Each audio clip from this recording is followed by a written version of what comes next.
All right, here we go. Time to find out if we have the whole door or not. Down, right, down, left, up, left, down, left, up. 2 hours later. Down, left, up. Ha ha!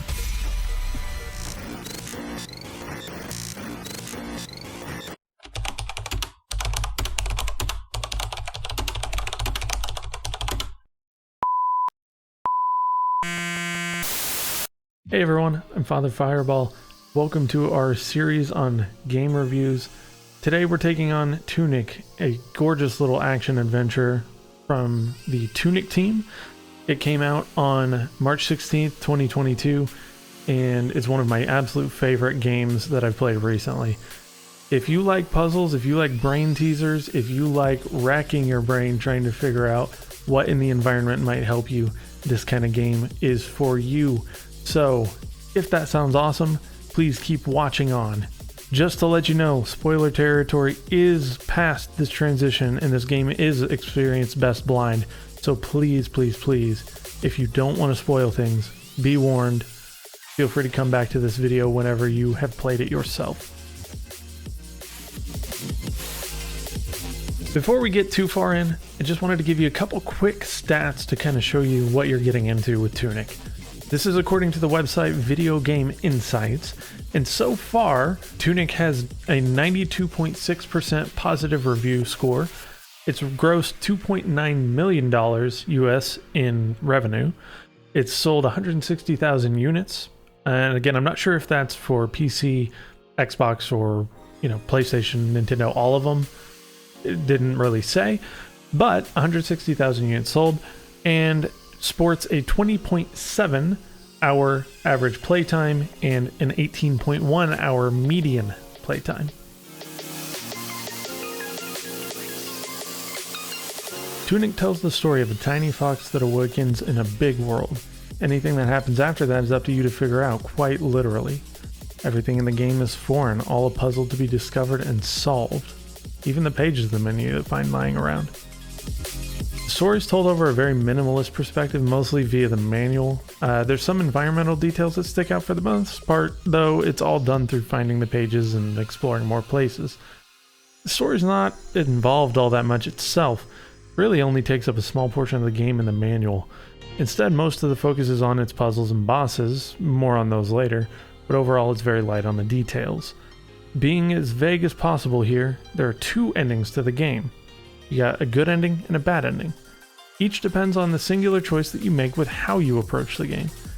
The first is the quote-unquote bad ending, and in this one you choose to fight and continue the vicious cycle. The other is the good or true ending, depending on how you want to categorize that, and here you choose to learn and share your wisdom. I would have liked to see a bit more in the world that wasn't locked behind translating the menu pages. Some of the lore gets lost when they did that, and it's a great detail. It's very cool that they made the language and put some of the menu behind it, but for those who can't figure it out or don't want to use translators online, go through the process of, clicking and decoding the runes, they might completely miss out on some of the cool details about the world. So now let's talk game design. The graphics of Tunic are an absolutely gorgeous blend of a isometric and low poly design. Very lo-fi, if you will. Characters and bosses are all clean, recognizable, have good designs. Areas around them all seem to make sense and maintain visual clarity for the most part. Overall though, the team did a phenomenal job of creating a believable world, one that you can see yourself in as the fox. As far as game mechanics go, these are best described as easy to learn, difficult to master. They've got basic combat controls. They're simple, they're concise. Usually it's just one or two button presses. And there aren't too many combos or extra details to be discovered about that. But they still manage to use that and present a decently challenging combat experience. It's very reminiscent of Legend of Zelda or the Dark Souls games, where what you see is what you get, but they still present a heavy challenge that is both punishing and rewarding at the same time. Over time, you'll gain equipment and items to use, so that way you're not just stuck with the intro stick. You can do things such as upgrade from a stick to a sword. You have different bombs that you can throw. You find these throughout chests in the world. different kinds of things like keys that might unlock things, or grabbing a shield to, well, block things. Most equipment will allow you to perform new moves or unlock new areas that you previously didn't have access to. In a similar vein, you can also find some ability cards that will augment the fox's different stats, things like offense, defense, etc. Mechanics don't just stop with the combat, however. There's an entire book that can be written about how puzzles work within this game. Within the world itself, there are puzzles, things like upgrades, which get you where, very similar to Metroidvanias. Within the manual pages, there are puzzles in handwriting and chicken scratch on the sidebars. There are things that will show you hints about secrets, button presses that you can unlock things and unlock items with.